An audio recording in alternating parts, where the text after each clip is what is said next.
आओ अब कहानी शुरू करें। बड़े साहब कृपया दोबारा कोशिश मत करना, कुछ बड़ा होगा। इस पेंडेंट की ऊर्जा अनगिनत सालों में खत्म हो चुकी है। अगर यह पर्याप्त रक्त सोख ले तो शायद यह फिर से जीवित हो जाए। आर्यन फिर से खड़ा हो गया और अपने बगल में बैठे ग्रे रोब वाले बुजुर्ग को गंभीरता से सलाह देने लगा। यह सुनकर ग्रे रोब वाले बुजुर्ग की आंखें अचानक चमक उठीं। बिल्कुल सही। इस पेंडेंट ने अनगिनत सालों तक कष्ट और परेशानियों का सामना किया है और इसकी ऊर्जा बहुत पहले ही समाप्त हो चुकी है।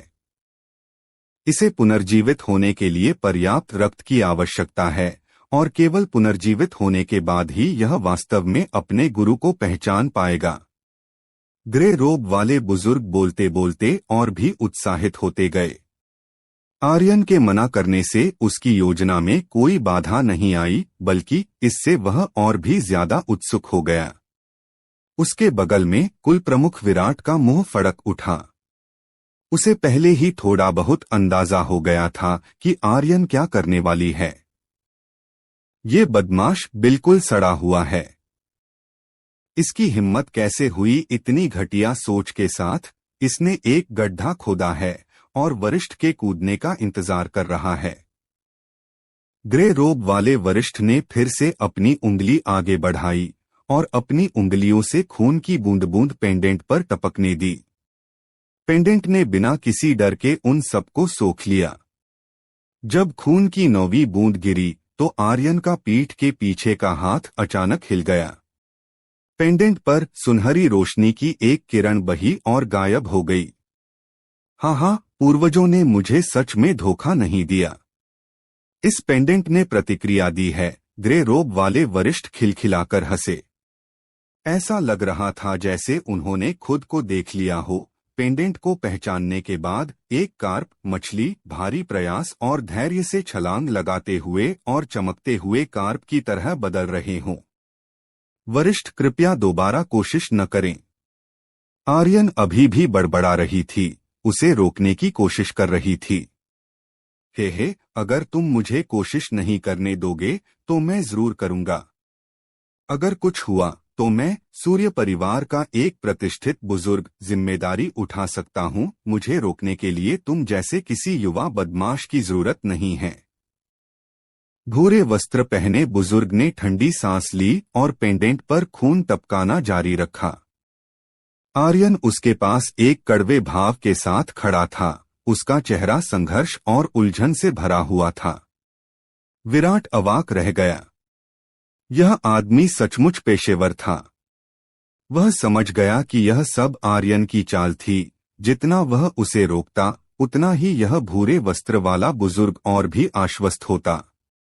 विराट ने देखा कि आर्यन की उंगलियां उसकी पीठ के पीछे जिस गति से रेखाचित्र बना रही थीं, वह लगातार बढ़ रही थी। पेंडेंट पर सुनहरी रोशनी भी तेज हो गई। पहले चमकदार सुनहरी रोशनी का सिर्फ एक ही रेशा था, लेकिन अब हजारों रेशे आपस में गुंथे हुए थे। स्वर्ग की आंखें हैं। यह पेंडेंट सचमुच जागने वाला है। जब तक मेरे हाथ में एक प्राचीन दिव्य कलाकृति है, इस विशाल संसार में मुझे कौन रोक सकता है? धूसर वस्त्रधारी बुजुर्ग की हंसी और तेज हो गई। अस्पष्ट रूप से अब उसकी आंखों में कुल प्रमुख विराट भी नहीं था। टपक टपक टपक। धूसर वस्त्रधारी बुजुर्ग की उंगली से खून बहने की गति धीमी होती गई। आखिरकार यह रुक भी गया। उसकी उंगली का खून सूख गया और पेंडेंट पर लगी सुनहरी रोशनी भी मंद पड़ गई। नहीं, मैं अब हार नहीं मान सकता। जीत निकट है, आशा मेरे दिल में है। धूसर वस्त्रधारी बुजुर्ग की आंखें चौड़ी हो गईं और वह दहाड़ा मानो अपनी कलाई ही काट ली हो। एक पल में खून फव्वारे की तरह फूट पड़ा। हे भगवान, क्या वह अपनी जान से खेल रहा है? मैंने पहले सिर्फ कलाई काटकर आत्महत्या के बारे में सुना है, लेकिन मैंने कभी नहीं सोचा था कि इस बार मैं असली आत्महत्या देखूंगा।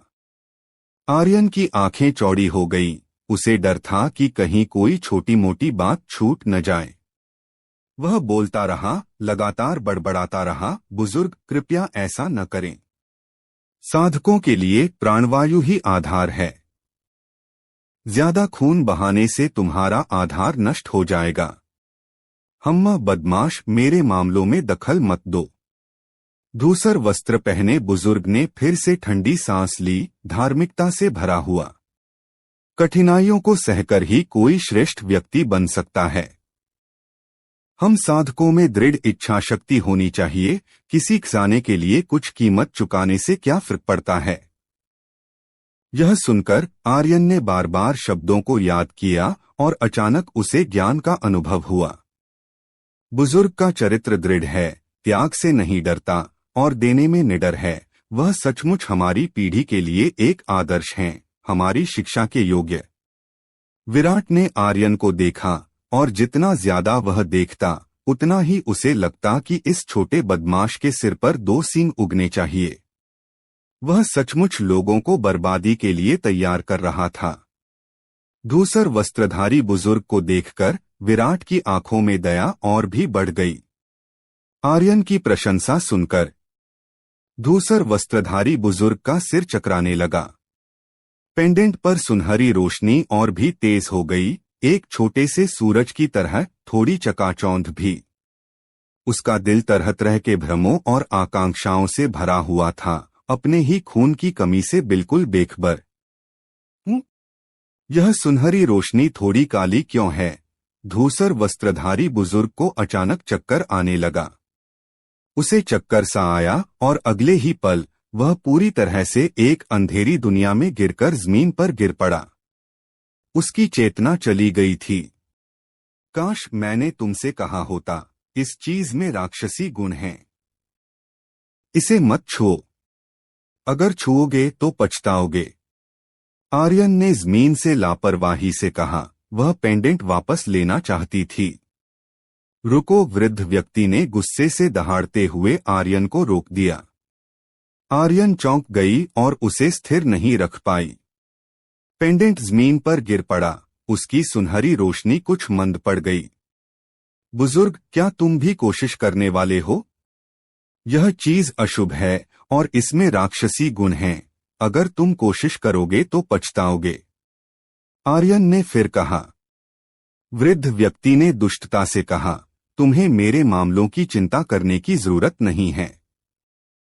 जो काम धूसर वस्त्रधारी बुजुर्ग पूरा नहीं कर सका, उसे मुझे उसके सहयोगी के रूप में पूरा करने का प्रयास करना होगा। वृद्ध व्यक्ति को भी यह पेंडेंट बहुत पसंद आया। उसने अभी अभी जो कुछ भी हुआ था उसे बिना एक भी विवरण छोड़े देखा था। यह पेंडेंट असाधारण था। यह चमकदार सुनहरा प्रकाश उत्सर्जित कर सकता था। अगर वह इसे अपने स्वामी के रूप में पहचान दिला सके तो यह निश्चित रूप से एक दुर्लभ और महान अवसर होगा। धूसर वस्त्रधारी बुजुर्ग की साधना उससे कहीं अधिक गहरी थी और इससे पहले धूसर वस्त्रधारी बुजुर्ग ने पेंडेंट पर एकाधिकार कर लिया था, इसलिए वह ज्यादा कुछ कहने की हिम्मत नहीं कर पाया। अब धूसर वस्त्रधारी बुजुर्ग के अशक्त होने पर वृद्ध व्यक्ति को तुरंत एहसास हुआ कि उसका मौका आ गया है। उस तीव्र सुनहरे प्रकाश को देखकर पेंडेंट के अंदर की ऊर्जा लगभग पूरी तरह से संचित हो गई होगी। हे, जो तुम पूरा नहीं कर सके उसे मैं कर दूं। वृद्ध व्यक्ति ने भयावह रूप से हंसते हुए पेंडेंट के सामने जाकर अपनी कलाई काट ली और अपना खून पेंडेंट पर बहने दिया, इस दृढ़ संकल्प के साथ कि वह उसे अपना स्वामी पहचान लेगा। आर्यन विस्मय से भर गया, मशाल आगे बढ़ाते हुए। धर्म के लिए प्राणों की आहुति देते हुए बड़ों का राज्य सचमुच बहुत ऊंचा है। वे सभी हमारी पीढ़ी के लिए आदर्श हैं। आर्यन के गंभीर भाव देखकर विराट इस दुष्ट पर लगभग हंसी से लेकर गुस्से तक का अनुभव कर रहा था। उसने पेंडेंट से एक हल्की सी आकाशीय आभा महसूस की। विराट समझ गया कि यह चीज निश्चित रूप से एक आकाशीय खजाना है। टपकता हुआ खून पेंडेंट के आंतरिक स्थान में प्रवेश कर गया और इसका तथाकथित गुरु की पहचान से कोई लेना देना नहीं था। जहां तक अजीबोगरीब घटनाओं की बात है तो वे आर्यन द्वारा ही रची गई थीं। भले ही वृद्ध व्यक्ति और धूसर वस्त्रधारी बुजुर्ग का खून सूख जाए और वे ममीकृत हो जाएं, फिर भी वे पेंडेंट को अपने स्वामी के रूप में पहचानने में सक्षम नहीं कर पाएंगे। वास्तव में वृद्ध व्यक्ति धूसर वस्त्रधारी बुजुर्ग के पदचिन्हों पर चला। उसका चेहरा राख सा हो गया था और हालांकि पेंडेंट की रोशनी लगातार तेज होती जा रही थी, फिर भी वह उससे संपर्क नहीं बना पा रहा था। वृद्ध व्यक्ति रुककर अपनी कलाई पर लगे घाव को सील करना चाहता था, लेकिन जैसे ही उसने खून बहने से रोकने की कोशिश की, पेंडेंट अचानक उछलकर एक तेज छोटी तलवार की तरह वृद्ध व्यक्ति की कलाई को काट गया। उसने सक्रिय रूप से हमला किया, वृद्ध व्यक्ति के शरीर से खून सोख लिया। वृद्ध व्यक्ति बहुत घबरा गया, लेकिन चीखने से पहले ही उसकी आंखें धुंधली हो गईं और वह धड़ाम से जमीन पर गिर पड़ा। हे भगवान, यह सचमुच एक आत्मा बन गई है। आर्यन ने इसके अशुभ और राक्षसी गुणों के बारे में जो कहा था वह बस यूं ही कहा गया था। उसने कभी उम्मीद नहीं की थी कि यह पेंडेंट सक्रिय रूप से हमला भी कर सकता है। भूत! चिराग डर गया। यह दृश्य बहुत ही विचित्र था। यह तो बस एक कलाकृति थी, चाहे कितनी भी शक्तिशाली क्यों न हो, यह एक निर्जीव वस्तु ही क्यों न हो, यह अपनी चेतना कैसे विकसित कर सकती थी और सक्रिय रूप से हमला कैसे कर सकती थी। चिराग जाने के लिए मुड़ा, लेकिन पेंडेंट ऊपर उड़ गया और बिजली की गति से उसकी कलाई को चीरता हुआ निकल गया। पलक झपकते ही चिराग के शरीर से आधा खून बह गया। वह भी अपने से पहले के दो बुजुर्गों के नक्शेकदम पर चल पड़ा। उसकी आंखें धुंधली हो गईं और वह जमीन पर गिर पड़ा। यह घातक तो नहीं था, लेकिन उसकी मूल ऊर्जा पर एक गहरा आघात जरूर था। यह चीज सचमुच अशुभ है। यह अपने स्वामी पर पलटवार तो नहीं करेगी, है ना? आर्यन ने महसूस किया कि उसके पैर कमजोर पड़ गए हैं और उसके दिल में एक बुरा पूर्वाभास पैदा हो गया। पेंडेंट जमीन पर गिर गया, अब कोई रोशनी नहीं छोड़ रहा था। उसमें से काले धुएं का एक गुबार निकला, जो धीरे धीरे झरने जैसे काले बालों वाली एक महिला के रूप में घुल गया, जिसने शास्त्रीय महल के परिधान पहने हुए थे। तुम कौन हो? आर्यन ने पेंडेंट से बाहर तैरती हुई महल के परिधान वाली महिला की प्रेतात्मा को देखा। उसका चेहरा सतर्कता से भरा हुआ था। यह कोई भूत तो नहीं था। महल के परिधान वाली महिला ने आर्यन को देखा। उसकी आंखें एकदम काली थीं, मानो कोई अथाह काला गड्ढा हो। वह बिना पलक झपकाए आर्यन को घूरती रही। आर्यन को उसकी निगाहों से ठंडक महसूस हुई और उसने हिम्मत करके कहा, भाई जानता है कि भाई सुंदर है, लेकिन भाई के शौक तो बहुत सामान्य हैं और भाई को महिला भूतों में कोई दिलचस्पी नहीं है। मैंने सुना है कि पाताल लोक में बैलसिर और घोड़े चेहरे वाले होते हैं और जीवन मृत्यु के न्यायाधीश भी होते हैं। उनके शरीर बहुत मजबूत होते हैं। अगर आपको प्यास लगे तो आप अपनी समस्याओं के समाधान के लिए उन्हें पा सकते हैं। बिस्तर में बड़े और अच्छे, आपको संतुष्ट करने की गारंटी। आर्यन बेतुकी बातें कर रहा था, बस अपने दिल के तनाव को कम करने की उम्मीद में। महल की पोशाक पहने महिला उसे सुन नहीं रही थी, बस आर्यन के शरीर का निरीक्षण कर रही थी। एक क्षण बाद महल की पोशाक पहने महिला ने हल्की सी आह भरी। उसकी भौहों पर दुहक की एक झलक थी। 1000 साल की शांति, बहते पानी जैसा समय। जागते हुए दुनिया में भारी बदलाव आया है। कौन जानता था कि स्वर्ग और पृथ्वी इस अवस्था में पहुंच गए हैं। उसकी आवाज स्पष्ट और तीखी थी, एक सुंदर की तरह जो स्वाभाविक रूप से मन पर शांत प्रभाव डालती है। चूंकि तुम पत्थर के पेंडेंट को अपना स्वामी मानने में सक्षम हो, इसलिए 10,000 आत्माओं के धर्म ग्रंथ का यह खंड तुम्हें दिया जाएगा। यह धर्म ग्रंथ स्वर्ग और पृथ्वी का खजाना है। इसे चरम तक साधने से भी दांव की प्राप्ति हो सकती है। इसकी पूर्व प्रतिष्ठा को निराश मत करो। आर्यन चौंक गया। उसके मन में करोड़ों अक्षरों से बना एक प्राचीन ग्रंथ स्वतः ही प्रकट हो गया। महल के वस्त्र पहने महिला हरे धुएं के एक गुबार में बदल गई, जो धीरे धीरे छंट रहा था। जैसे वह आई थी वैसे ही चुपचाप। तुमने मुझे मौत के घाट उतार दिया। क्या तुम यहाँ सिर्फ एक ग्रंथ सुनाने नहीं आए थे?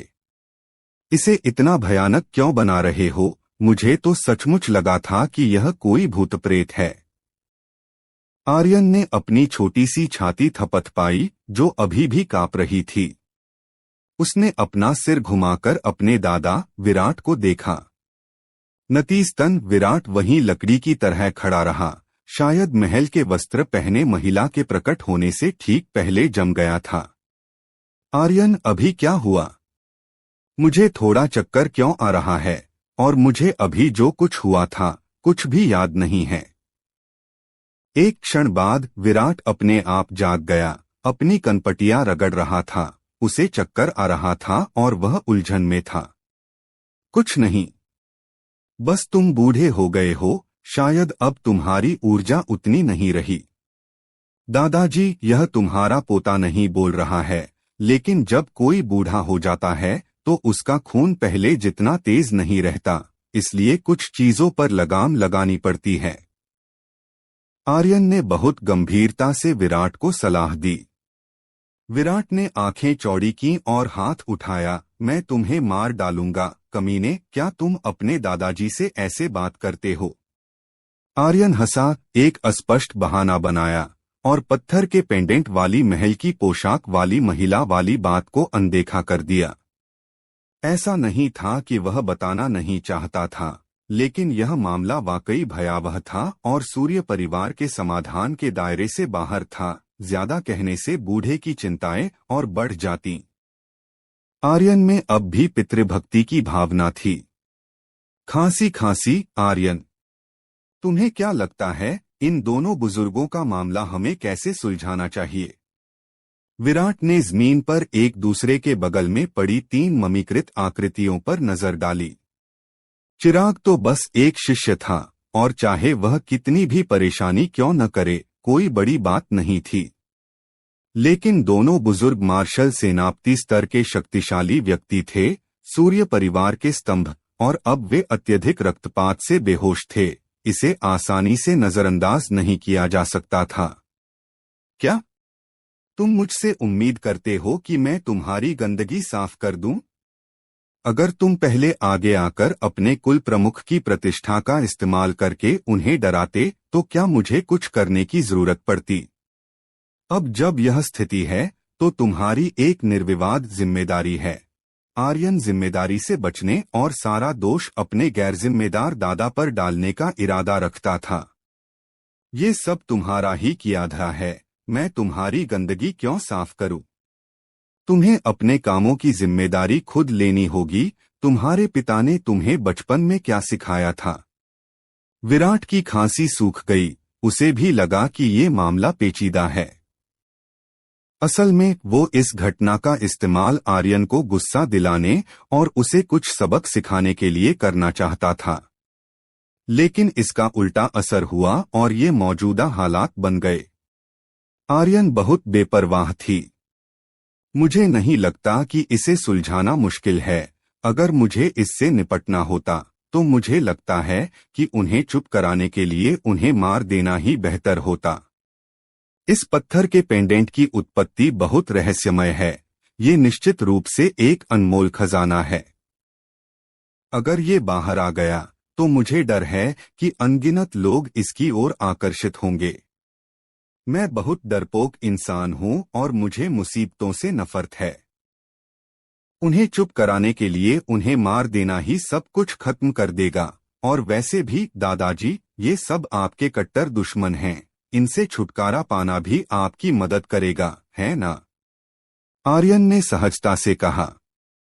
हालांकि विराट को एक हल्की सी हत्या की मंशा महसूस हुई। आर्यन की आंखें सिकुड़ गईं जब उसने दोनों बुजुर्गों को देखा, उनके शरीर पर मौजूद विभिन्न खजानों का मूल्यांकन करते हुए, और अपनी लार निगलने से खुद को रोक नहीं पाया। वह गरीब होने से डर रहा था। अब जब उसने एक मोटी भेड़ देखी तो उसका मन उसकी खाल उतारने का हुआ। हत्या और डकैती, यह एक अच्छा विचार होना चाहिए। विराट आर्यन की निगाहों से चौंक गया। यह आदमी इतना गुंडा कैसे हो सकता है? हत्या और चुप्पी, क्या यह एक पारिवारिक शिष्य को कहना चाहिए? विराट जितना ज्यादा देखता उतना ही उसे लगता कि यह आदमी कोई डाकू सरदार है जो गहरे पहाड़ों और पुराने जंगलों से निकला है। छोड़ो, मैं इस मामले को संभाल लूंगा।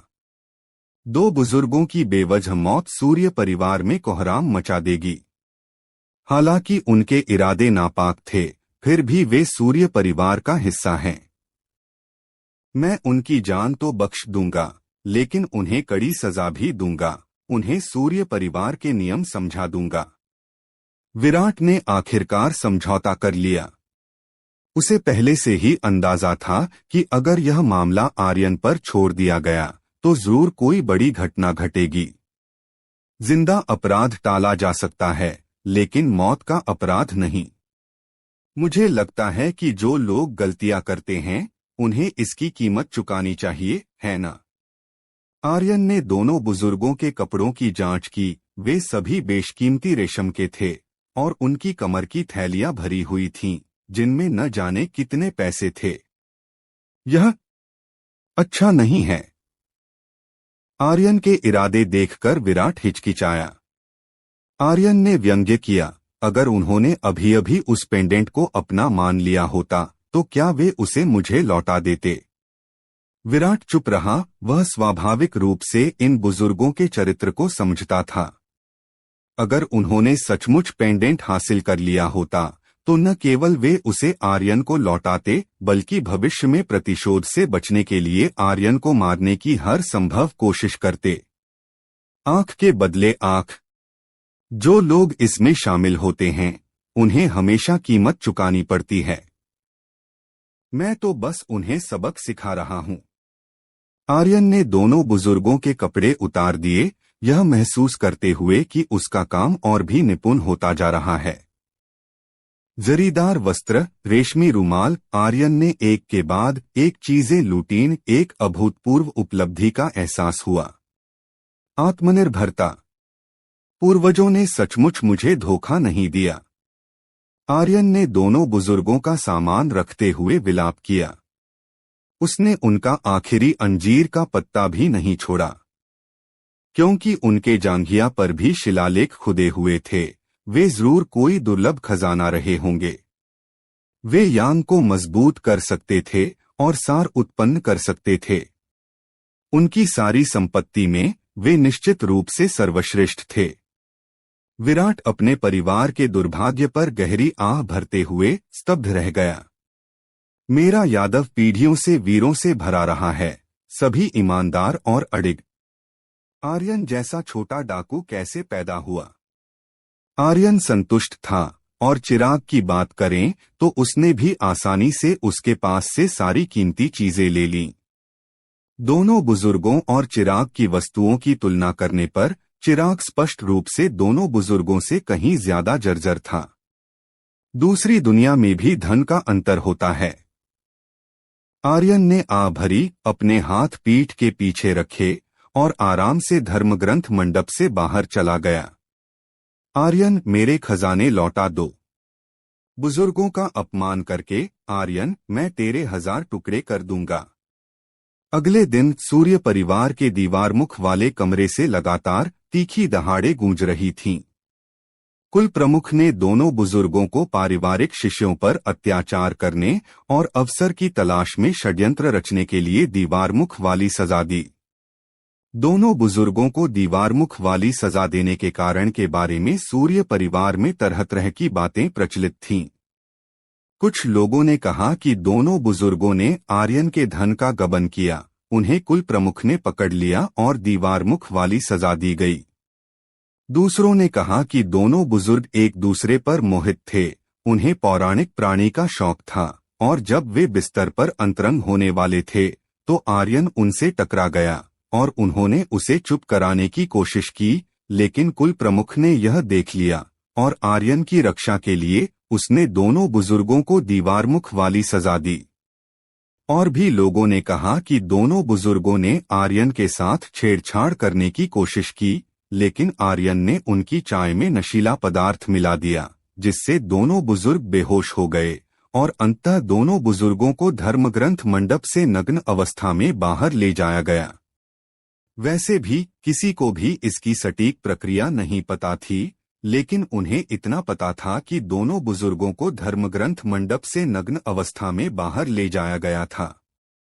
विभिन्न अटकलों और संबंधों के कारण सूर्य परिवार के शिष्यों के मन में अनायास ही विभिन्न परिदृश्यों की कल्पनाएं होने लगीं।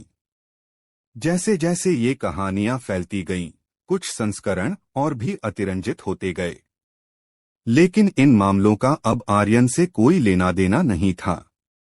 दोनों बुजुर्गों और उनके शिष्यों के प्रतिशोध से बचने के लिए आर्यन ने रातों रात सूर्य परिवार छोड़ दिया। उसके साथ विराट द्वारा सावधानी पूर्वक चुने गए 4 मार्शल आर्टिस्ट स्तर के पारिवारिक सेवक उसकी रक्षा के लिए उसके पीछे पीछे चल रहे थे। 5 लोगों का समूह रातों रात शहर छोड़कर चला गया। पहला तो सूर्य परिवार के 2 बुजुर्गों के प्रतिशोध को रोकने के लिए और दूसरा स्वर्ण परिवार के पीछे पड़ने और हत्या से बचने के लिए। वाटिका शहर के बाहर एक अस्पष्ट पुराना टूटा फूटा मंदिर। आर्यन ने अपना सामान नीचे रखा, जमीन पर गिर पड़ा और पसरने लगा और उठने से इनकार कर दिया। ओह, मेरे पैरों में बहुत दर्द हो रहा है। देखो, मेरे पैर की उंगलियों में छाले पड़ रहे हैं। अपने पिछले जन्म में आर्यन एक बंदसा आदमी था, जिसे अपने घर से कुछ 100 मीटर दूर एक सुपरमार्केट तक जाने के लिए बस लेनी पड़ती थी। वह इतनी लंबी यात्रा खुले में खाना पीना और सोना कैसे झेल पाता?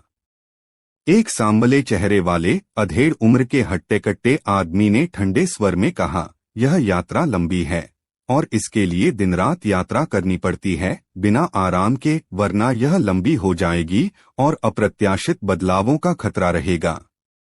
कृपया द्वितीय युवा गुरु मेरे लिए चीजें मुश्किल न बनाएं। अधेड़ उम्र के आदमी की आवाज ठंडी थी, न तो विनम्र और न ही घमंडी। वे चारों इस द्वितीय युवा गुरु के साथ एक अभियान पर जाने से काफी असंतुष्ट थे। अमरावती देश में कौन नहीं जानता था कि सूर्य परिवार के सबसे बड़े युवा गुरु रंजित असली नायक थे, जो युद्ध में कूद पड़े और दुश्मनों का वध कर दिया। यह कितना वीरतापूर्ण था। हालांकि दूसरे युवा गुरु आर्यन में भी अच्छी योग्यता थी, फिर भी वह एक असली मूर्ख थे, जिन्होंने एक मुर्गी भी नहीं मारी थी। उनके साथ एक सैन्य अभियान पर, अगर हम सीधे शब्दों में कहें तो वे पारिवारिक सेनापति थे, सीधे शब्दों में कहें तो वे नानी थीं। वे प्रतिष्ठित मार्शल आर्टिस्ट एक मूर्ख की नानी बनने तक कैसे गिर सकते थे? आर्यन ने इन लोगों की भावनाओं को पूरी तरह से नजरअंदाज कर दिया। अगर वे उनके पीछे चलने से खुश नहीं थे, तो आर्यन भी उनकी बकबक से खुश नहीं थी। मैं थोड़ा आराम करूंगा। हम जल्द ही निकलेंगे। जब हम यहाँ हैं, तो आप अपना और अपनी विशेषज्ञता का परिचय क्यों नहीं देते?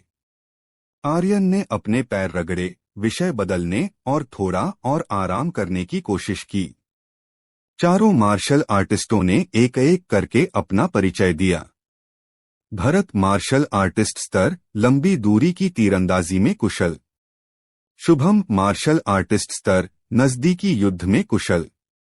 सूरज मार्शल आर्टिस्ट स्तर, लंबी दूरी की तकनीक साधना में कुशल। प्रभात मार्शल आर्टिस्ट स्तर, चुपके से हत्या करने में कुशल। चारों आवाजें साफ और स्पष्ट सुनाई दीं। आर्यन हक्का बक्का रह गया और बुदबुदाया, हत्यारा, प्रशिक्षु, जादूगर, तीरंदाज, मैं टैंक मास ढाल हूँ। यह राजा के टीम अप खेल जैसा कैसे हो सकता है? चारों मार्शल आर्टिस्टों की अपनी अपनी विशेषताएं थीं, वे अलग अलग प्रकार की सेनाओं से संबंधित थे। उन सभी की अपने अपने पेशेवर क्षेत्रों में अद्वितीय उपलब्धियां थीं। भरत, तुम धनुष्बाण कैसे खेलते हो? मुझे नजदीकी लड़ाई पसंद नहीं। मुख्य सेना के पीछे छिपकर लोगों पर घात लगाना बेहतर है। सूरज, क्या तुम मुझे अपनी लंबी दूरी की साधना तकनीक के कुछ गुर सिखा सकते हो? मुझे लगता है कि इस क्षेत्र में मेरी बहुत प्रतिभा है। मैं तत्वों में पारंगत हूँ। बचपन में जब मैं आग से खेलता था तो कभी बिस्तर गीला नहीं करता था। प्रभात, तुम्हारी हत्या और छिपने की तकनीक कैसी है? कोई राज? मुझे कुछ बढ़िया चीजें दो भाई। जब मैं बाद में अमीर हो जाऊंगा तो मैं वादा करता हूं कि मैं तुम्हें कभी नहीं भूलूंगा। अच्छा खाना और आराम से रहना कोई समस्या नहीं होगी। शुभम, नजदीकी मुकाबले के लिए बहुत उच्च स्तरीय स्थापित की जरूरत होती है ना? हालांकि मैं ज्यादा नहीं लड़ता, पर मैं समझता हूं कि स्थापित एक तकनीकी कौशल है। स्थापित के बिना कोई आउटपुट नहीं है। मुझे अपने सारे फुटवर्क और मूवमेंट तकनीक सिखा दो। कोई बात नहीं, मैं मुश्किलों से बिल्कुल नहीं डरता, थका नहीं हूँ। चाहे कितनी भी मुश्किलें क्यों न हो, मैं मन लगाकर पढ़ाई करूंगा। आर्यन ने इस बार अपने पैर रगड़ना बंद कर दिया। उसने चारों मार्शल आर्टिस्टों की तरफ देखा। उसकी आंखें हरी रोशनी से चमक रही थीं। वह उन चारों से लिपट गया और जिद करने लगा कि वे उसे अपने सारे अनोखे हुनर सिखाएं। खासकर तीरंदाज और जादूगर, जिन पर उसका पूरा ध्यान था। यह कोई खेल की दुनिया नहीं थी। अगर आपकी चमड़ी मोटी और सेहत अच्छी भी हो तो भी आगे बढ़ने पर आप आसानी से मारे जा सकते थे। युद्ध के मैदान में सबसे ज्यादा मौतें खून के टैंकों से होती थीं। दूर से नियंत्रित अच्छा लगता था। प्रशिक्षु के पीछे छिपना, राक्षसों की खेती करना, जानवरों को मारना। जब खतरा आए तो आप अपने साथियों को पूरी तरह से चकमा दे सकते थे। दूसरे युवा गुरु, यह काम नहीं चलेगा। मार्शल सुधार के लिए एकाग्रता और विशेषज्ञता की आवश्यकता होती है। हर किसी का समय और ऊर्जा सीमित होती है। हर चीज में पारंगत होना असंभव है। काले चेहरे वाले अधेड़ उम्र के व्यक्ति भरत ने आर्यन को रोकने की कोशिश की।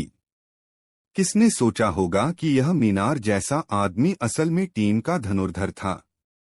चारों में वह स्पष्ट रूप से एक महत्वपूर्ण स्थान रखता था। कुछ मायनों में वह सूर्य परिवार के वृद्ध गुरु की इच्छा का प्रतिनिधित्व करता था। गंभीर भाव से आर्यन को फटकार लगाने जैसा आभास दे रहा था। हे, ज्यादा कौशल तुम्हें बोझिल नहीं बनाते। इसके अलावा अगर तुम मुझे समझा भी दोगे तो भी मैं शायद इसे सही ढंग से साधना न कर पाऊं। खुद को और अपने दुश्मन को जानकर तुम सैकड़ों लड़ाइयां जीतोगे। ये 4 प्रकार की सेनाएं युद्ध के मैदान में बहुत आम हैं। तुम्हारा एक संक्षिप्त परिचय ही मेरी समझ को गहरा करने में मदद करेगा। आर्यन मोटी चमड़ी वाली थी। उसने यह आदत धरती पर ही बना ली थी। इसके अलावा कोई रास्ता नहीं था। अगर आप मोटी चमड़ी वाले नहीं होते तो कोई अवैध कब्जा करने वाला जिंदा नहीं रह सकता था। आर्यन के लगातार जिद को सहन न कर पाने के कारण चारों मार्शल आर्टिस्ट अंततः उसे एक-एक करके अपने अपने व्यवसायों की बारीकियां समझाने लगे। तकनीक साधना स्वर्ग और पृथ्वी की शक्तियों के साथ संवाद करने के बारे में है, जहां मंत्रों के अक्षरों का उपयोग करके हस्तमुद्राओं को स्वर्ग और पृथ्वी के तत्वों के साथ प्रतिध्वनित करने में सहायता की जाती है। तकनीक साधना का अध्ययन करने के लिए प्रबल आध्यात्मिक शक्ति की आवश्यकता होती है। शरीर के भीतर से सच्ची ऊर्जा की एक छोटी सी किरण खींचकर उसे 10 गुना तात्विक शक्ति से बदलना होता है। तकनीक साधना की शक्ति अपार है, समान श्रेणी के मार्शल साधकों की शक्ति से कहीं अधिक। यह एक धनुर्धर जितनी अधिकतम शक्ति प्रकट कर सकता है, लेकिन जप का समय बहुत लंबा होता है, जिससे बाधा पड़ना और स्वर्ग और पृथ्वी से प्रतिक्रिया सहना आसान हो जाता है। युद्ध के मैदान में हत्यारे तकनीक साधकों के लिए अभिशाप होते हैं। आमतौर पर प्रत्येक तकनीक साधक के पास 3 से 4 शक्तिशाली प्रशिक्षु संरक्षक होते हैं। मैं प्रकाश वंश की तकनीक साधना का अध्ययन करता हूं, जो मुख्य रूप से सुरक्षा और उपचार के लिए उत्तरदायी है। आक्रामक विधियां बहुत कम और दूर दूर तक हैं। ये 4 मार्शल कलाकार बहुत समर्पित थे। एक बार जब उन्होंने आर्यन को समझाने का फैसला किया, तो उन्होंने कुछ भी नहीं छिपाया, सब कुछ बता दिया। आर्यन ने बहुत ध्यान से सुना, हर शब्द को याद कर लिया। शुरू में उबाऊ रही यह यात्रा 4 मार्शल आर्टिस्टों के बारी बारी से दिए गए स्पष्टीकरणों के साथ जल्दी ही बीत गई, और आर्यन के ओटाकू अभिमान को प्रकट होने का जरा भी मौका नहीं मिला। वाटिका शहर से सीमा तक पहुंचने में आर्यन और उसके साथियों को 2 दिन और 2 रातें लगीं। शुरुआत में आर्यन एक बोझ था, उसे हर कुछ किलोमीटर पर आराम करने की जरूरत पड़ती थी। लेकिन दूसरे दिन तक आर्यन की गति काफी बढ़ गई। उसके भीतर जीवन ऊर्जा का एक झोंका प्रवाहित हुआ, जिसने उसके पैरों के छालों को तेजी से भर दिया और उसकी सहन शक्ति को काफी बढ़ा दिया। आखिरी कुछ घंटों में आर्यन वास्तव में टीम का नेता बन गया।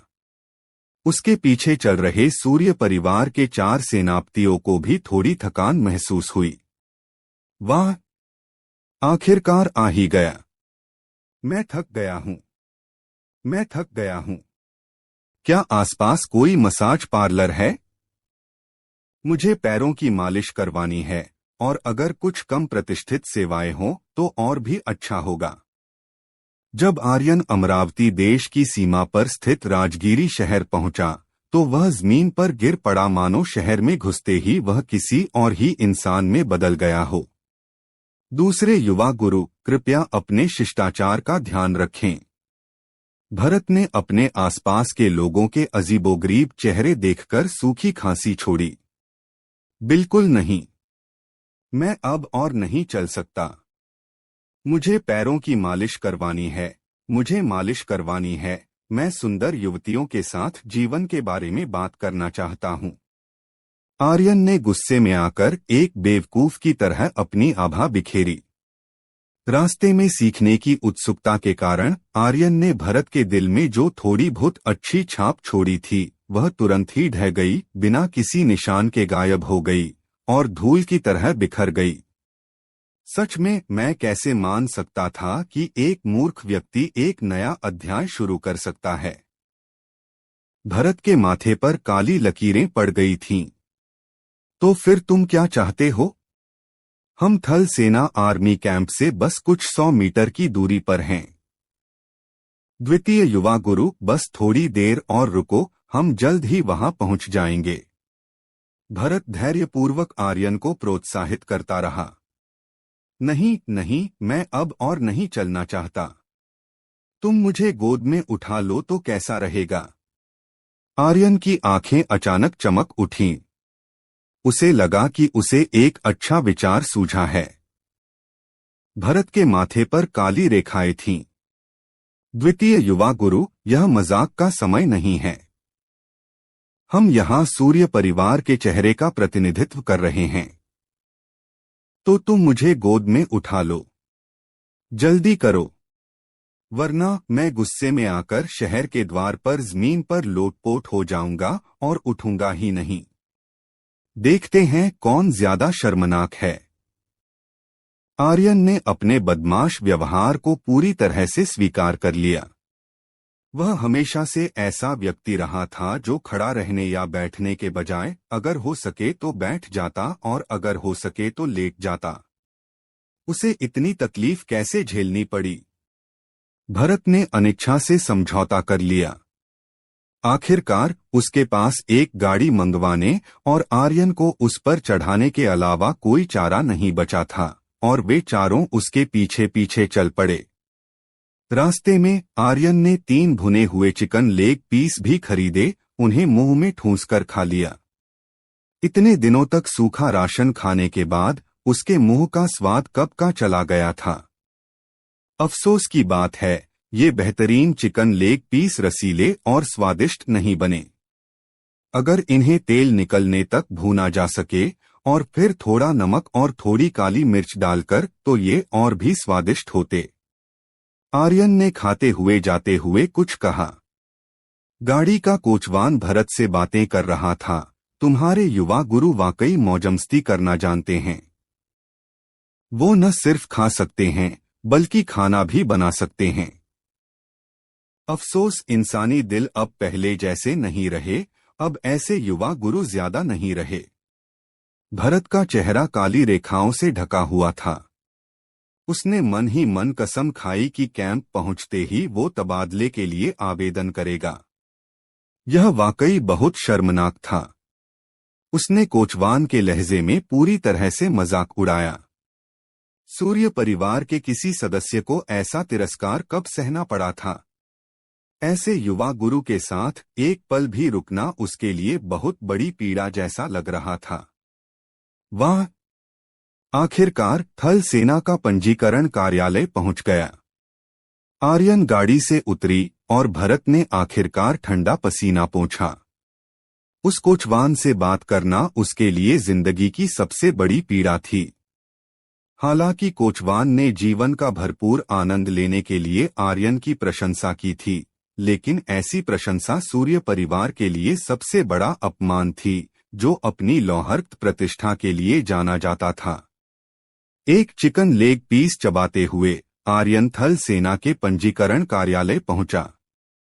आर्यन का मुंह चिकना था और उसके हाथ में अभी भी आधा खाया हुआ चिकन लेग पीस था।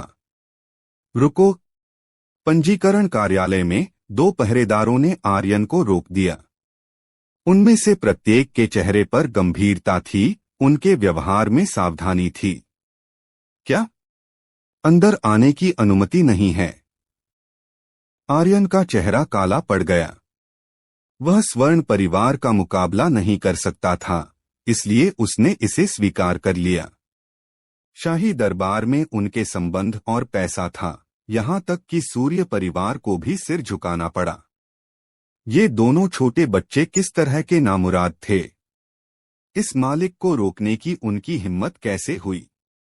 एक अधेड़ उम्र का सिपाही बाहर चला गया। वह लंबा नहीं बल्कि दुबला-पतला था, हरे रंग का लबादा पहने हुए और पंखे से हवा कर रहा था। वह बिल्कुल एक जिद्दी रणनीतिकार जैसा लग रहा था। अपनी आंख के कोने से आर्यन ने दुश्मनी का हल्का सा आभास पा लिया। अरे, ये लोग जानबूझकर उसके लिए मुश्किलें खड़ी कर रहे थे। अंदर आने की इजाजत नहीं। ठीक है, मैं तुम्हारी बात मानूंगा। चलो। आर्यन बिना किसी हिचकिचाहट के मुड़ा और चला गया। अधेड़ उम्र के उस आदमी के चेहरे पर एक स्तब्ध भाव था, मानो उसने हवा में मुक्का मारा हो। उसे उम्मीद थी कि आर्यन कुछ देर और डटी रहेगी। उसने आर्यन के लिए मुश्किलें खड़ी करने और उसे अपमानित करने के लिए पहले से ही कई तरकीबें तैयार कर रखी थीं। सम्मानित सूर्य परिवार के दूसरे युवा गुरु का सेना में भर्ती होना, लेकिन शिविर में प्रवेश भी न कर पाना। अगर यह बात बाहर आ गई तो इससे सेना में सूर्य परिवार की प्रतिष्ठा बहुत कम हो जाएगी और उनकी प्रतिष्ठा धूमिल हो जाएगी। हालांकि उसने उम्मीद नहीं की थी कि आर्यन इतनी दृढ़ता से बिना किसी हिचकिचाहट के चला जाएगा। अधेड़ उम्र के आदमी के दिल में कोई खुशी नहीं थी, बल्कि एक अशुभ पूर्वाभास बना हुआ था। बाहर जाकर देखो कि वे कहाँ गए। अधेड़ उम्र का आदमी बेचैन था। उसने एक जवान सिपाही को उनका पीछा करने के लिए भेजा।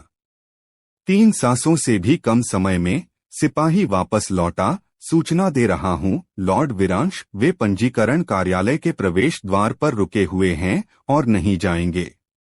उन्होंने एक स्टॉल लगा लिया है और लगता है कोई बैनर लगा रहे हैं।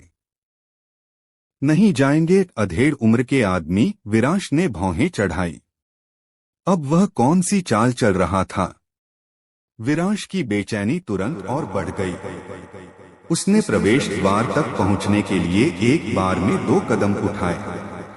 परिणाम स्वरूप आर्यन न जाने कहां से 10 फुट लंबा सफेद कपड़ा निकाला, हाथ में ब्रश लिया, स्याही की तरह सिनेबार का इस्तेमाल किया और चौड़े स्ट्रोक से रक्तलाल अक्षरों की एक पंक्ति लिख दी।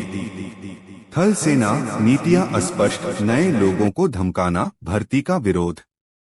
16 बड़े अक्षर, हर एक खून जैसा। हालांकि आर्यन की लिखावट वाकई बदसूरत थी, कुत्ते की लकीर जैसी, लेकिन जब बैनर उठाया गया और अक्षर सुई जितने बड़े थे तो यह चौंकाने वाला था। हम भाई के लिए मुश्किलें खड़ी करने की कोशिश कर रहा है। देखो भी मत भाई क्या करता है। जब कोई वजह नहीं होती तब भी वह नखरे दिखाएगा और तुमसे बहस करेगा। जब वह इस बार सही हो तो क्या ही कहूं। मिन्नतें करना, मुसीबत खड़ी करना, बैनर लगाना, ये हर जिद्दी निवासी के जरूरी गुण हैं। बैनर पर 16 अक्षर देखकर विरांश का दिल अचानक रुक गया। ये 16 अक्षर वाकई जहरीले थे, हर शब्द दिल में चुभ रहा था, हर एक चमकते हुए चाकू की तरह उसकी छाती में घुसने को तैयार। आर्यन, तुम क्या कर रहे हो? विरांश का दिमाग घबरा गया और उसने थप्पड़ मार दिया। आह! विरांश का हाथ आर्यन ने चकमा दिया और किनारे हट गया। लेकिन आर्यन कागज की तरह बिना छुए ही जमीन पर लुढ़क गया और उठ ही नहीं पाया। हत्या। थल सेना लोगों को चुप कराने के लिए उनकी हत्या कर रही है। आर्यन जोर जोर से चिल्लाया, आह आह आह! अपनी आवाज धीमी रखो। सेनापति को डराओ मत। विरांश बहुत नाराज था। शुरुआत में आर्यन के लिए मुश्किलें खड़ी करना कोई मामूली बात नहीं थी। अगर आर्यन दुखी भी होता तो वह चुपचाप सह सकता था और इसे स्वीकार कर सकता था। लेकिन आर्यन ने जो किया था वह पूरे शहर में फैल गया। विरांश आगे बढ़ा और आर्यन का मुंह बंद कर दिया। तभी एक राजसी आवाज आई, विरांश, क्या बात है कि तुम मुझे पता चलने से इतना डर रहे हो? यह सुनकर विरांश का दिल ठंडा पड़ गया। बस सेनापति आ गए थे। नहीं, कुछ नहीं, विरांश हकलाते हुए उस राजसी चेहरे को देखने लगा। ओह, तुमने मुझे क्यों काटा? विरांश का ध्यान सिर्फ सेनापति की प्रतिक्रिया पर था और नतीजा यह हुआ कि आर्यन ने उसके हाथ पर जोर से काट लिया। तुम मुझे चुप कराने के लिए मेरा गला घोंटकर मार डालना चाहते हो। आर्यन की सांस फूल गई। इस समय भी वह विरांश की निंदा करना नहीं भूला। इसी समय विरांश और आर्यन पर उंगलियां उठाते हुए दर्शकों की भीड़ भी इकट्ठा हो गई। क्या भर्ती होने वालों के साथ ऐसा ही व्यवहार होता है? अगर हमारे बच्चे थल सेना में शामिल हो गए तो कौन जाने ये लोग उन्हें कैसे धमकाएंगे। अमरावती देश की तीनों प्रमुख सेनाएं बिगड़ चुकी हैं। वे हद से ज्यादा घमंडी हैं। हर दिन दूसरों के साथ छल करने में उन्हें मजा आता है। यहाँ की नौकरशाही बहुत भ्रष्ट है। एक छोटा सा अधिकारी भी अपनी शक्ति का दुरुपयोग करने की हिम्मत करता है। मुझे सचमुच समझ नहीं आ रहा कि थल सेना के उच्च पदस्थ सेनापति कैसे काम चला रहे हैं। एक के बाद एक टिप्पणियां आने लगीं। दर्शक बढ़ते आक्रोश के साथ बोल रहे थे, मानो वे ही इसमें शामिल पक्ष हों। जनता की राय ऐसी ही होती है। यह ध्रुवीकरण करती है, या तो बिल्कुल अच्छी या बिल्कुल बुरी। एक चिंगारी ही मैदान में आग लगा सकती है। विरांश का चेहरा हरा हो गया। यह उसे पूरी तरह बर्बाद करने के लिए था। सेनापति ने विरांश की ओर देखा, उसका बूढ़ा चेहरा काला पड़ गया था। थल सेना हमेशा अपनी प्रतिष्ठा को लेकर सतर्क रहती थी, लेकिन आज उसे ऐसी स्थिति का सामना करना पड़ा। पहले के कई प्रयास बर्बाद हो गए थे। विरांश ने गुस्से से आग बबूला होकर आर्यन को देखा, काश वह उसकी जिंदा खाल उधेड़ सकता। ओह सेनापति, आपको मेरे लिए न्याय की रक्षा करनी होगी। इस विरांश ने भर्ती आदेश की अनदेखी की। मैं हजारों मील धूल धूसरित और थकामांदा सफर करके रिपोर्ट करने आया था, लेकिन मेरे जोशीले दिल को उसके ठंडे पानी ने भिगो दिया। उसने पंजीकरण कार्यालय के 2 अधिकारियों के साथ मिलकर मुझे रोक दिया और मुझे गेट के अंदर भी नहीं जाने दिया। यह वरिष्ठों का तिरस्कार है, ऊपर और नीचे वालों को धोखा देना। ऐसे व्यक्ति को रखने से पूरी थल सेना भ्रष्ट हो जाएगी। आर्यन लंगड़ाते हुए खड़ा हुआ। वह अभी अभी जमीन पर कई बार लौट भी चुका था, जिससे वह और भी ज्यादा अस्तव्यस्त लग रहा था। उसकी बड़ी बड़ी आंखें सेनापति को दयनीय दृष्टि से देख रही थीं। विरांश का दिल बुरी तरह ठंडा हो गया था। यह आर्यन सचमुच छुरा घोंपना जानता था। हर वार बिल्कुल जरूरी जगह पर होता था। सेना में सबसे जरूरी बात पूर्ण आज्ञाकारिता है। सैन्य आदेशों की अवहेलना एक मृत्युदंडनीय अपराध है। ऐसी मिसाल कभी नहीं बननी चाहिए, वरना भविष्य में सेना के उच्च पदस्थ अधिकारियों का क्या अधिकार होगा। विरांश ने डरते डरते सेनापति की तरफ देखा, उम्मीद करते हुए कि वह उसके लिए कुछ शब्द कहेंगे। हालांकि काले चेहरे वाले सेनापति ने कुछ नहीं कहा, हाथ हिलाया और ठंडे स्वर में आदेश दिया, इस विरांश को बाहर खींचो और इसे मार डालो। बाकी 2 अधिकारियों को 100 कोड़े मारो, एक पदावनत करो। उन पर 1 साल का वेतन जुर्माना लगाओ, ताकि वे भविष्य में अपने आचरण पर नजर रख सकें। नहीं, विरांश चीखा चिल्लाया, उसकी अंतड़ियां पछतावे से लगभग हरी हो गईं। उसने सोचा था कि यह स्वर्ण परिवार के लिए एक छोटा सा उपकार है, लेकिन उसे अंत में अपनी जान गंवाने की उम्मीद नहीं थी। अगर उसे एक और मौका मिलता, तो वह निश्चित रूप से आर्यन को नहीं उकसाता। यह तो शैतान था, बिना खून बहाए हत्या। हे, सेनापति बुद्धिमान है, सेनापति बुद्धिमान है।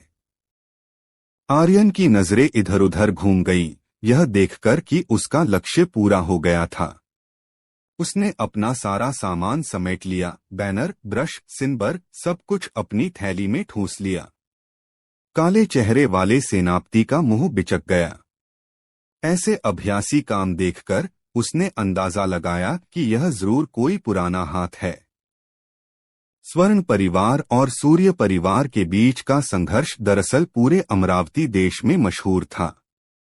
वह शुरू में इसमें शामिल नहीं होना चाहता था, लेकिन आर्यन ने इतना हंगामा मचा दिया कि उसे निष्क्रिय स्थिति में डाल दिया गया और आर्यन को उसे मोहरे की तरह इस्तेमाल करने पर मजबूर होना पड़ा।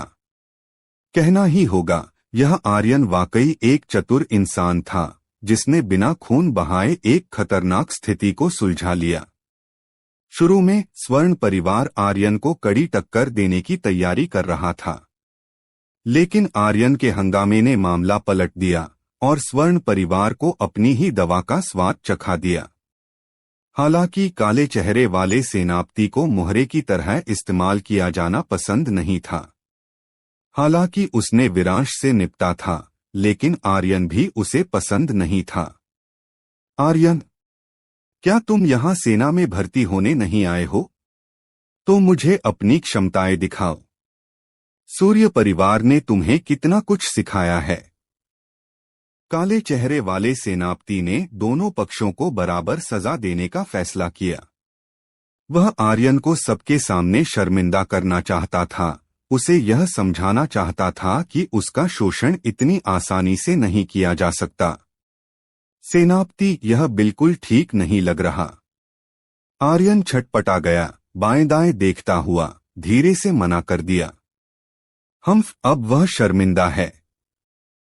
जब वह अभी नखरे दिखा रहा था और सार्वजनिक रूप से हंगामा मचा रहा था, तब वह इतना ऊर्जावान कैसे था? काले चेहरे वाला सेनापति साफ तौर पर आर्यन को इतनी आसानी से नहीं छोड़ना चाहता था। उसका चेहरा काला पड़ गया और उसने गुस्से से डांटा, यह एक सैन्य आदेश है। सैन्य आदेश पहाड़ों की तरह होते हैं, उनका पालन करना ही होगा, समझे? ठीक है, ठीक है। आर्यन ने अपना सिर झुका लिया और बोलना बंद कर दिया। दर्शक यह देखकर कि शो अभी खत्म नहीं हुआ है, फिर से उत्साहित हो गए। अभी तक वे आर्यन के वफादार प्रशंसक थे, लेकिन अब आर्यन को मुश्किल में देखकर वे तुरंत प्रशंसक से नफरत करने वाले बन गए। कुलीन परिवारों के इन लाड़ प्यार से पाले गए युवा गुरुओं की शर्मिंदगी अक्सर देखने को नहीं मिलती थी। चूंकि थल सेना के सेनापति ने उन्हें इस बार मौका दिया था, इसलिए उन्हें ध्यान से देखना था कि इन कुलीन शिष्यों में सचमुच कितनी ताकत है। सेना में सबके अपने अपने कर्तव्य होते हैं और अलग अलग पेशों की अपनी अपनी ताकत और श्रम विभाजन होता है। आओ मुझे अपना पेशा बताओ, फिर मैं खुद तुम्हारे लिए मूल्यांकन के विषय तय करूंगा। मूल्यांकन का जिक्र करते ही काले चेहरे वाला सेनापति गंभीर हो गया। नए सैनिकों की ताकत की कड़ी जांच थल सेना के सैनिक स्रोत की गुणवत्ता की एक बड़ी गारंटी थी। सैनिक प्रकार, हम्म तकनीक साधना, शायद। आर्यन की नजरें इधर उधर घूम गई। इस सैन्य प्रकार ने उसकी स्थिति निर्धारित कर दी थी। वह मूर्खतापूर्ण तरीके से युद्ध में धावा नहीं बोलना चाहता था और एक शाही को गोली नहीं मारना चाहता था। उसने तकनीक साधना चुनी, जो पिछली पंक्ति के सैन्य प्रकारों में से एक थी, और अन्य सैन्य प्रकार उसकी परत दर परत रक्षा करते थे। इसे युद्ध के मैदान में सबसे ज्यादा जीवित रहने वाले सैन्य प्रकारों में से एक कहा जा सकता है। तकनीक साधना, क्या मैंने सही सुना? इससे पहले कि कोई कुछ बोल पाता, सूरज का चेहरा बदल गया। यह आर्यन बैल जितना बलवान था, वह बिल्कुल भी तकनीक साधना का अभ्यासी नहीं लग रहा था। हालांकि उसने रास्ते में आर्यन को तकनीक साधना की गहनता समझाई थी और कुछ बुनियादी मंत्र और हस्तमुद्राएं भी बताई थीं। लेकिन सिद्धांत को समझना अभी भी अभ्यास से कोसों दूर था। पहले से जो जानकारी उसे थी, उसके अनुसार आर्यन को प्रशिक्षु बनना चाहिए था। तकनीक साधना। काले चेहरे वाले सेनापति ने भी आर्यन द्वारा चुनी गई सैन्य टुकड़ी पर भौहें चढ़ाई। सूर्य परिवार के शिष्य हमेशा से प्रशिक्षु रहे थे और धनुर्धर भी दुर्लभ थे। तकनीक साधना कहाँ से आई? आर्यन, क्या तुम जानते हो कि सैन्य आदेश पहाड़ों जैसे होते हैं? अपने वरिष्ठ को धोखा देना एक गंभीर अपराध है। काले चेहरे वाले सेनापति को उम्मीद थी कि आर्यन अपने गलत रास्ते से वापस लौट आएगा। हालांकि वह आर्यन को थोड़ी सजा देना चाहता था, लेकिन वह सूर्य परिवार से झगड़ा नहीं करना चाहता था। अगर उसने सचमुच आर्यन को मार डाला तो थल सेना भी उसे संभाल नहीं पाएगी।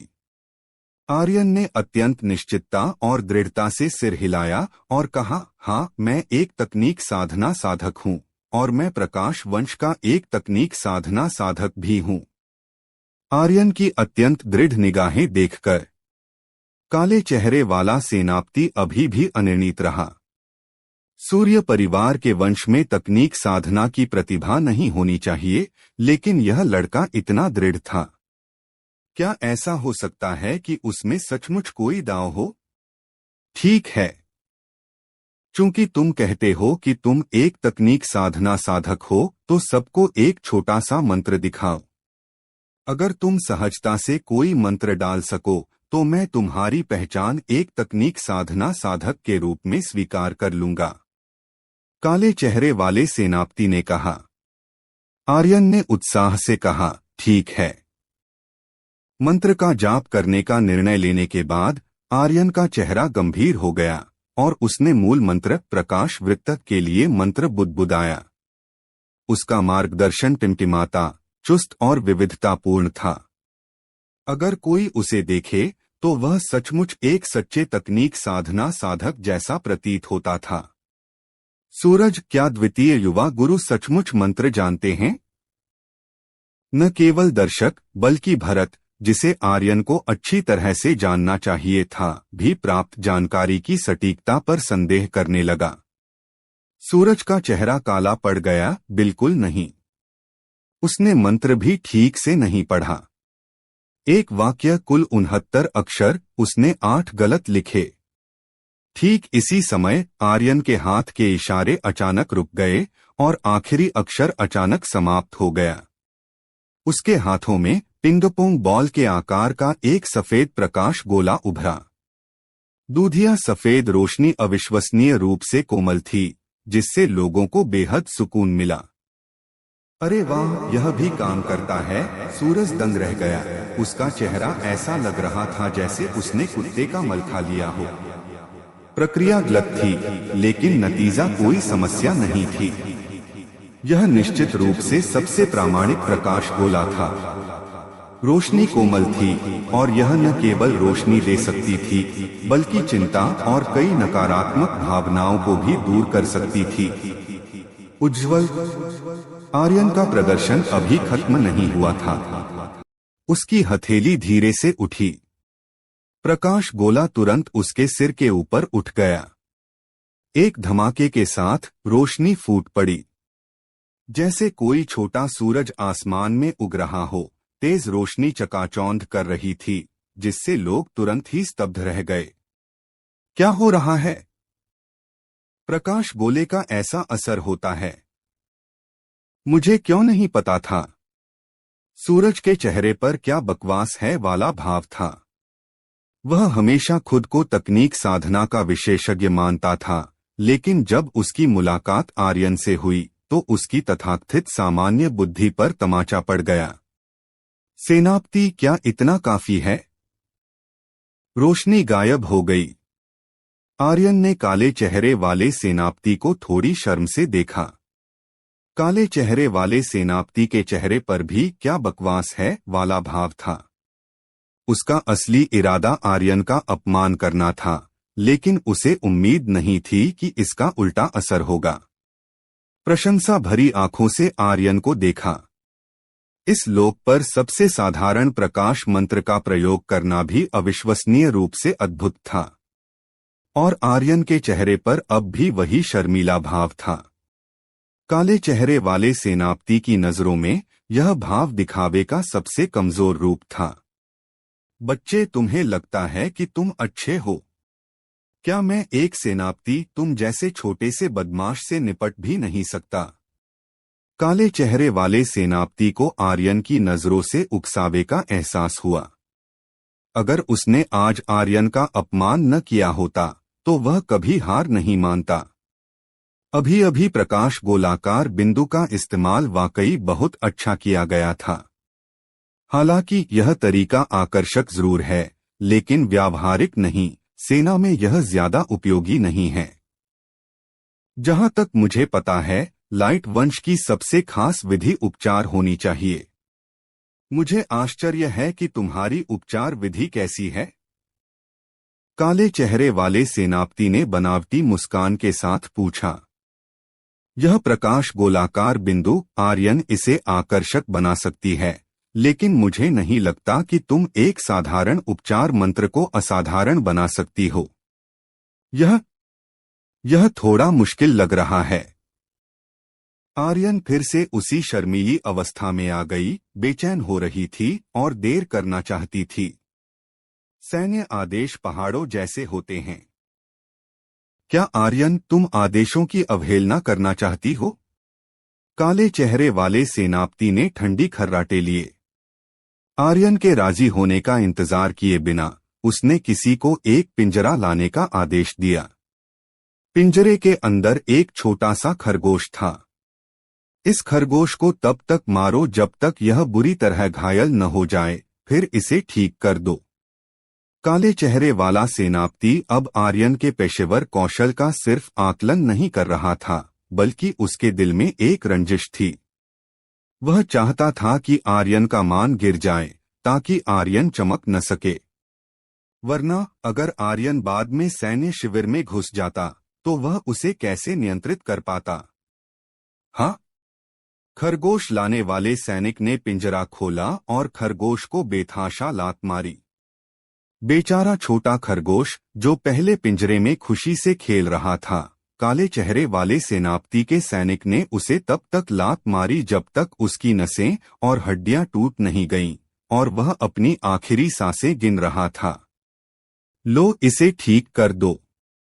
काले चेहरे वाले सेनापति ने आर्यन को उस छोटे खरगोश की ओर इशारा किया जो मुश्किल से आधी सांस ले पा रहा था। वह हक्का बक्का रह गया। भगवान अगर स्वर्ग से भी उतर आए तो भी शायद उसे बचा न पाए।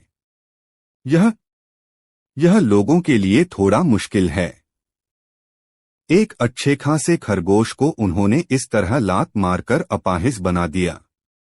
उनमें सचमुच जरा भी प्यार नहीं है। अफसोस, अच्छे लोगों को धमकाया जाता है और अच्छे घोड़ों की सवारी की जाती है। कितना अच्छा बच्चा है, लेकिन बदकिस्मती से एक बार जब वह समाज के बड़े रंगरोगन के दलदल में घुस जाता है तो सब कुछ उसके बस से बाहर हो जाता है। सभी दर्शक आर्यन को दया से देखने लगे। यह काले चेहरे वाला सेनापति बहुत ताकतवर था और कमजोरों के साथ सहानुभूति रखना उनकी आम पसंद थी। तुम सब चुप रहो। काले चेहरे वाले सेनापति की कठोर निगाहें चारों ओर घूम गईं और उन्होंने गहरी आवाज में कहा, मेरी थल सेना के गर्वीले और बलवान जवान युद्ध के मैदान में दुश्मनों को मारते हैं और खून से लथपथ लौटते हैं। उन्हें जो चोटें लगती हैं वे इस खरगोश से 10 यहाँ तक कि 100 गुना ज्यादा भयानक होती हैं। अगर यह आर्यन एक खरगोश को भी नहीं बचा सकता तो मैं कैसे यकीन कर सकता हूं कि वह मेरी थल सेना के सैनिकों को ठीक कर सकता है। काले चेहरे वाले सेनापति का स्वर धीमा था, जिसमें हल्का सा चुंबकीय गुण था। आसपास के लोगों का शोर तुरंत सन्नाटे में बदल गया। कुछ लोगों की आंखों के कोनों में चमकते आंसू भी थे। तो बात ऐसी ही है। हमने सेनापति को गलत समझा। सेनापति के अथक प्रयासों को समझना हमारे लिए मुश्किल है। इस बार हमारी अदूरदर्शिता ही थी जो सेनापति के असली इरादों को समझ नहीं पाई। दर्शकों की राय अचानक बदल गई। उनके काले से सफेद होने की तेजी ने आर्यन को चौंका दिया। अरे, इस सेनापति की वाक्पटुता इतनी अच्छी है, अफसोस है कि वह मेजबान नहीं है। आर्यन ने दांत पीस लिए, उसका चेहरा काला पड़ गया। वह भावुक और वाक्पटु था। क्या तुम्हें यकीन है कि तुम भावेश के रिश्तेदार नहीं हो? इस खरगोश को मैं बड़ी मुश्किल से बचा पाऊंगा। अगर मैं इसे बचा भी न पाया तो भी मैं अपनी पूरी कोशिश करूंगा। आर्यन का चेहरा फिर गंभीर हो गया। वह मन ही मन बुदबुदाया। उसके बाएं हाथ की उंगलियां फड़क उठीं। दूधिया सफेद रोशनी के कण उसकी हथेली की ओर इकट्ठा हो गए। स्वर्गीय घटना। सूरज की आंखें धुंधली थीं और उसका पूरा विश्वदृष्टिकोण भ्रमित था। यह सचमुच अवैज्ञानिक है। मंत्र बनने से पहले यह घटना पहले प्रकट हुई थी। यह एक ऐसी विधि थी जिसे केवल किंवदंतियों में तकनीक साधना के महान गुरु ही प्रदर्शित कर सकते थे। यह आर्यन के शरीर पर कैसे प्रकट हो सकता है? आर्यन भी दंग रह गया। उसे लगा कि उसका उपचार मंत्र सूरज की कही बातों से बिल्कुल अलग लग रहा था। सूरज ने उसे उपचार मंत्रों के बारे में कुछ बुनियादी बातें सिखाई थीं, लेकिन उसने उनका पालन नहीं किया था। आर्यन ने बूढ़े कछुए द्वारा दी गई पुस्तक पढ़ी थी, जिसमें तकनीक साधना के अभिलेख और ज्ञान भी था। बूढ़े कछुए का ज्ञान गहन और अंतर्दृष्टिपूर्ण था। सूरज उससे बिल्कुल अतुलनीय था। अभी अभी प्रकाश गोला सहित उसे भी पुस्तक में दिए गए अभिलेखों और ज्ञान के आधार पर उसने संशोधित किया था। हालांकि इस बार उपचार मंत्र का संशोधन थोड़ा असंगत लग रहा था। आर्यन बेचैन हो रहा था। उसे हमेशा लग रहा था कि कुछ बड़ा होने वाला है। आर्यन की हथेली में चमकती हुई सफेद रोशनी इकट्ठा हो गई। उसके शरीर के अंदर जीवन शक्ति का वह अंश भी प्रकाश द्वारा खींचा गया, एक बार प्रसारित हुआ, जिससे सफेद रोशनी और भी पवित्र लग रही थी। उपचार मंत्र का प्रभाव धीरे धीरे बेकाबू होता देख आर्यन की घबराहट और भी बढ़ गई। उपचार मंत्र गिर आखिरी शब्दांश का जाप गायब हो गया। आर्यन की हथेली गिर गई और दूधिया सफेद रोशनी जैसे गर्म सूप पिघलती बर्फ मरते हुए छोटे सफेद खरगोश के शरीर में गायब हो गई। छोटे सफेद खरगोश के घाव नंगी आंखों से दिखाई देने वाली गति से ठीक हो गए, पलक झपकते ही जीवंत और ऊर्जावान हो गए। अच्छा हुआ कोई गड़बड़ नहीं हुई। आर्यन ने अभी अभी राहत की सांस ली थी। छोटा सफेद खरगोश धड़ाम से आर्यन की बाहों से बाहर कूद गया। अचानक उसकी आंखें लाल हो गईं, मानो खून टपक रहा हो। उसकी बड़ी आंखों से क्रोध का सैलाब फूट पड़ा। जिस सैनिक ने छोटे सफेद खरगोश को लात मारी थी, उसे एक ठंडे जानलेवा हमले का एहसास हुआ। वह अनायास ही कांप उठा। उनकी नजरें मिलीं और उसने छोटे सफेद खरगोश की लाल आंखें देखीं।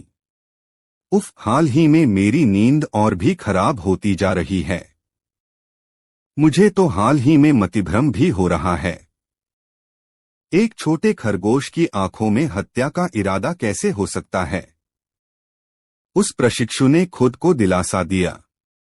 हालांकि उसके मन में विचार अभी फीका भी नहीं पड़ा था कि छोटे सफेद खरगोश के पिछले पैर अचानक जमीन से उठ गए, एक सफेद रोशनी की लकीर में बदल गए और पल भर में प्रशिक्षु के सामने प्रकट हो गए। आह!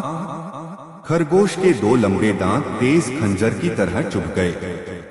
खरगोश ने प्रशिक्षु की गर्दन काट ली और खून बहने लगा। एक धमाके के साथ प्रशिक्षु गिर पड़ा। उसकी आंखें चौड़ी हो गईं, अभी भी अविश्वास के भाव से भरी हुई थी। गप! आर्यन ने निगल लिया।